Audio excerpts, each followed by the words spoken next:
Good morning, everybody. I made the observation when I got here that it looks like y'all got spared the rain and the sun was out, and now it looks like I I may have invoked the weather gods and brought the weather this far south. I was to say it's a beautiful day to be here, and it still is, but it looks like I may have brought the rain with me. I haven't been here in a while. I had my hip replaced in November, which went perfectly. It was a beautiful thing. So grateful for everybody that was involved, the doctors, the nurses, the physical therapists. But I am now 0.8% titanium by weight. Everybody says, why would you do that? I'm like, because who doesn't want to know that, really? But because it's been a while since I was here, I was coming down, I think it's 207 when you get off 95 and you're heading this way. It's 207. And I couldn't figure out why there was so much green stuff in the road. They were cabbage leaves. And I was like, you must have lost something. That I hear clicking. We're good? Okay. They were cabbage leaves, and I just thought somebody lost a bag of groceries or something. And then I passed a big white unmarked bus that had lots of people in it. And I thought, oh, that looks like a church bus. That looks like they're going somewhere. I didn't see the people that were in the bus. And then about another mile up the road, I passed a pickup truck hauling a dual trailer full of cabbages. And I went, oh. They brought the cabbages in from the field. That's why there are leaves on the road, because they're in an open trailer. You guys know this because you live here. And the bus was full of the people who picked the cabbage, moving either to process the rest of the cabbage or going to the next field. And my only thought was to offer a for lack of a better term, a prayer of protection. That these are the folks that we hold close to our hearts, because without them, I'd be hungry. So I want to share that with you this morning as an outsider who does not see that very often. I was struck to say, please let all of these folks get back to where they came from safely and in one piece, because they're doing important things that make my life better. So it's obvious that spring is here. The weather is just one telltale sign, but the Dollar General has marshmallow peeps out right next to the St. Patrick's Day gear, so that's how I know it's springtime. And here in Florida, the change in the seasons may be more subtle than like melting snowbanks or crocuses popping up through the snow, which was always such a pretty picture. I'm from up north, is where I was born and raised. But no matter, we are aware that the mostly figurative darkness of winter is over.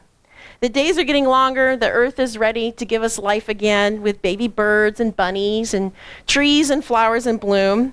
But I guess instead of melting drifts of the white stuff, we get yellow drifts of pollen. That's how you also know it's spring.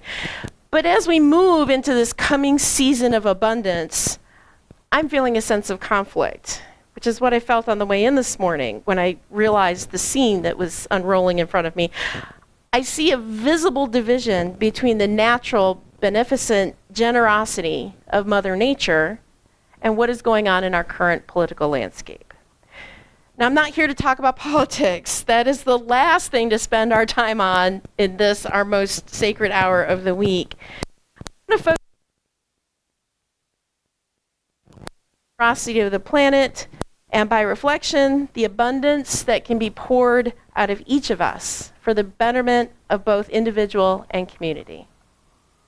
If you spend any time with our new UU values statement, you may have noticed that generosity is now listed specifically, along with transformation, pluralism, interdependence, equity, and justice, which all relate back to our core value of love. It kind of looks like a daisy, which ties into my old spring theme too. Thank you, UUA.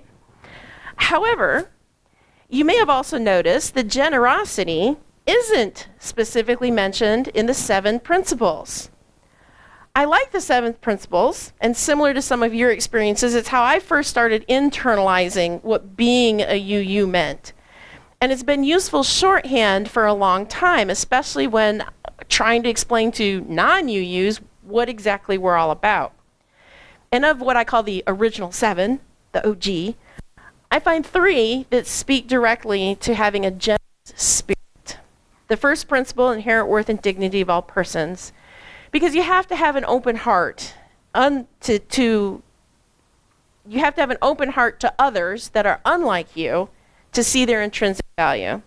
The second principle, which is justice, equity, and compassion in human relations, because you can't be just, equitable, and compassion and stingy at the same time.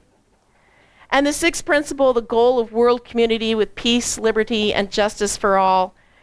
At the bottom line, without generosity, there is no peace. Our planet is a finite resource. The time and energy each of us have to give is a finite resource. And if we cannot share, there will be no peace for anyone.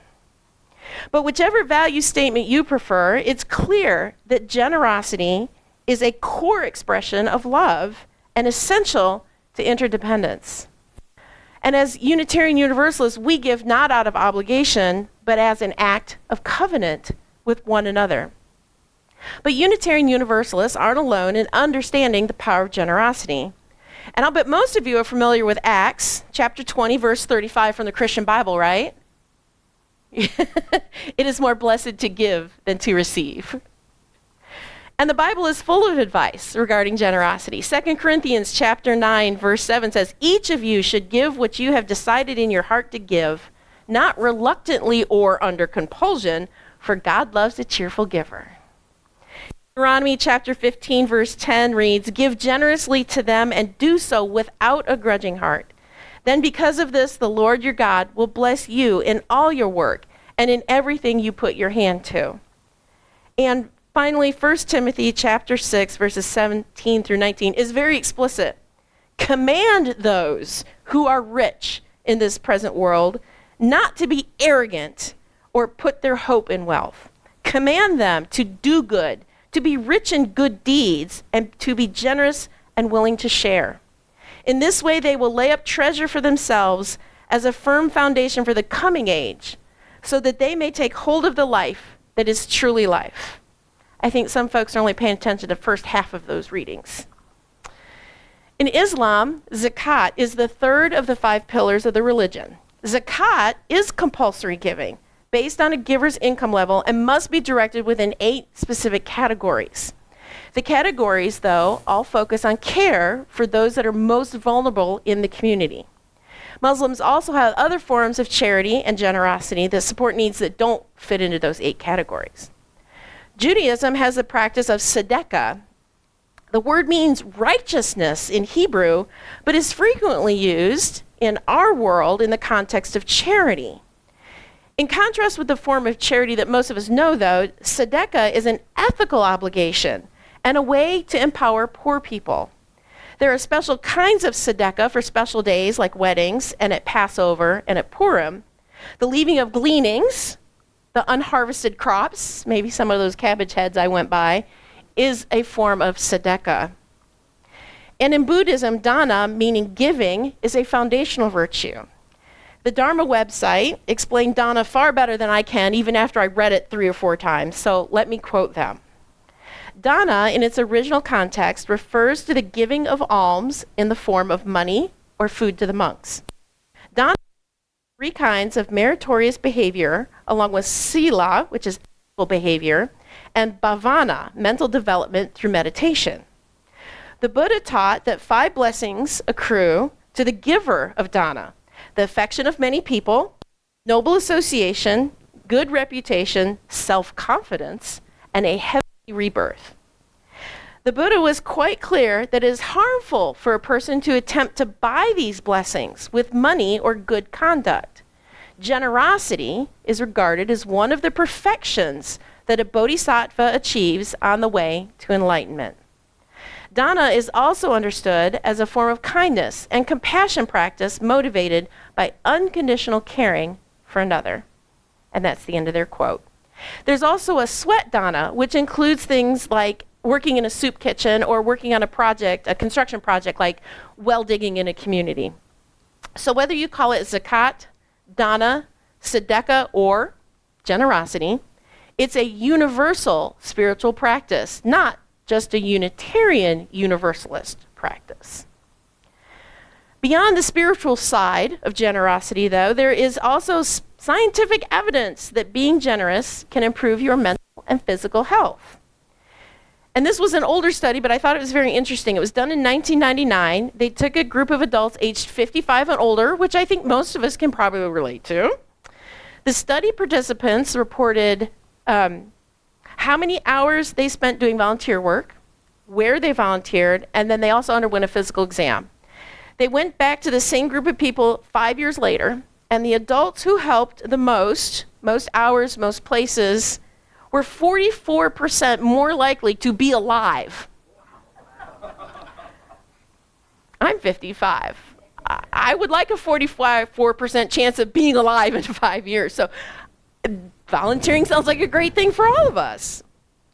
Generosity in the form of volunteering also fosters community building. Volunteering can help build social bonds, which we know are critical in reducing feelings of loneliness and isolation. People with strong social bonds, we also know, report better health outcomes and better mental health. And who doesn't want that? And financial generosity may be just as powerful for the giver, too. A study in Great Britain took 128 adults between the ages of 65 and 85. They gave them the equivalent of 40 US American dollars a week, each week for 3 weeks. They randomly assigned half of the group to spend the money on themselves, and the other half were told to only spend that money on others. And they could choose. They weren't told, they weren't directed, they just couldn't spend it on themselves. The participants' blood pressure was measured before, during, and after they made those study payments in those 3 weeks. And the scientists said they used blood pressure because it's easy to measure, it's consistent, you get a constant reading between folks. But because blood pressure also has a lot of indicators for long-term physical health. Those who started the study with high blood pressure, they already had it, and they were assigned to donate to others, saw a significant reduction in their blood pressures. These changes were comparable to receiving hypertension medication and exercise. Those with high blood pressure who spent the money on themselves experienced no change whatsoever. Seems like they could have gone and bought high blood pressure medication, but that's, maybe they were told not to do that. So when you donate money, you may stand to benefit as much, if not more, than the receiver. And an important point here that many of the studies I found, they overlooked that generosity is not solely defined by the hours that you volunteer or the size of the check that you write. The most economically disadvantaged people can also be some of the most generous, because generosity includes attention and kindness. It's not necessary to have a hospital wing named after you to be considered a generous person. And I wish I'd been able to find more information about the science of generosity that includes those more intangible aspects. But such is the nature of our world. We tend to focus on what we can measure objectively, or we at least are willing to spend money on studies that do. And unfortunately, it's difficult to be generous if you're afraid of not having what you need. As long as we have forces in our world trying, and in some cases succeeding, to convince us that others are taking away what we need or what we want, we'll be fighting a scarcity mindset. And I bet every person in this room has a story where they tried to do something good and it backfired. Maybe it cost you money or time that was valuable to you, or maybe you got your feelings hurt, maybe in a very public way. Our mistake, we focus on that one incident instead of amplifying the multiple times over the course of our lives that our efforts affected positive outcome and good for others. Share with you a story from when I was in Iraq in 2004. I was deployed with the National Guard. I did my 20 years, but I went to Iraq in 2003 and 2004. I was part of a construction team in southern Iraq that was helping rebuild the Iraqi community. And one of my team's duties was to escort the community affairs teams when they made humanitarian visits to small towns and villages in southern Iraq. And when I say village or small town, I mean a few dozen mud brick houses with open cooking fires. The children were always barefoot. Some of the adults were barefoot. It didn't matter if it was winter or summer. Barefoot all the time. Most of these towns and villages, though, had a schoolhouse that had sat abandoned since the beginning of Saddam Hussein's reign. because one of Saddam's political tactics was to cut funding to his enemies in the South, which is where I was stationed, and that included funds for the teacher salaries, school supplies, which meant books and everything else, and the maintenance of the schoolhouse. He had also cut funding for everything else, all of their agricultural supports, road building, what you might call a medical emergency system, nothing like here. They literally had nothing. And in fact, many of my team's missions were to identify and coordinate resources to rebuild these schoolhouses. During Saddam's tenure, the light fixtures, the ceiling fans, because none of these buildings had air conditioning, the doors and the actual windows, and often the furniture, were stolen by Saddam's troops or taken by the villagers to burn for fuel or to trade for food. Many schools had a blackboard that was basically a piece of plywood painted black and bolted to the wall. The community affairs team would come in with pallets of supplies, pallets, shrink wrapped, mostly provided from donation drives that were held in the United States. They brought backpacks, notebooks, pencils. Sometimes they had solar-powered calculators, which was always a big hit. And they always had books, all kinds of books. And there was always chalk for the teachers, too. The joy on the faces of not just the children, but the adults as well, is something I will never forget. Some of these children in these villages were 10 or 12 years old and had never been to school. And I hope those kids in Iraq got to learn as much as they wanted to about whatever they wanted to learn. I hope they felt some peace from knowing that complete strangers who they will never meet and who will never know the outcomes of their donations care about them simply because they are people of this earth. And as we come to near the end of our time today, I want to offer a little more from the Dharma Wisdom website. In offering real-life examples of dana, the writer explains, monks, nuns, and lay teachers offer the Dharma, or Buddhist teachings, as their practice of dana. They, in turn, are supported by dana from the students. For lay people living amidst monks in Southeast Asia, it is common practice to provide food, robes, and other small necessities of life, as well as financial gifts for the monastery and travel stipends for the monastics. In the United States, this is considered the basis of support for monastics living in the forest tradition. I slaughter this name, but at the Abhayagiri Monastery in Northern California, monks and nuns go on monthly alms rounds for food in the small town in which the monastery is located. Lay people will bring food to the monastery and serve lunch to the monks and nuns. Lunch is the last meal of the day for these monastics, and they can only receive what is offered to them. So when you stand in line, placing food in the alms bowls of one monk after another, the joy of giving is palpable. When you mindfully practice dana, you come in contact with its joyful and healing power. And the website continues. The deeper lesson is that each of us is equally dependent on others for the blessings of our food. We are all interconnected with one another and with the earth in a web that goes beyond the marketplace of commercial exchange.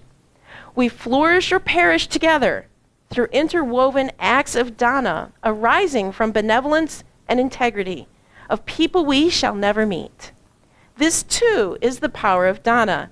Even when practiced without consciousness, it arises and spreads.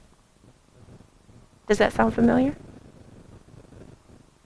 The UUA value statement says, we live our lives through action.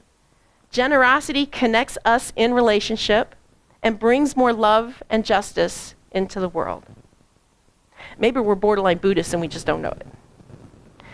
Generosity is more than action. It's a way of being that has the power to transform us and the world. To be generous is to consciously set aside fear. Fear of the unknown, fear of being judged, fear of people or ideas that are different from us or what we know. So in these trying times, our generosity is an antidote to fear. It's a wedge against the narrowing of viewpoints and a balm for our wounded hearts. Today, I encourage each of you to be as generous as you can in all the ways you can, for your open heart has the power to save the whole world and yourself. May it be so.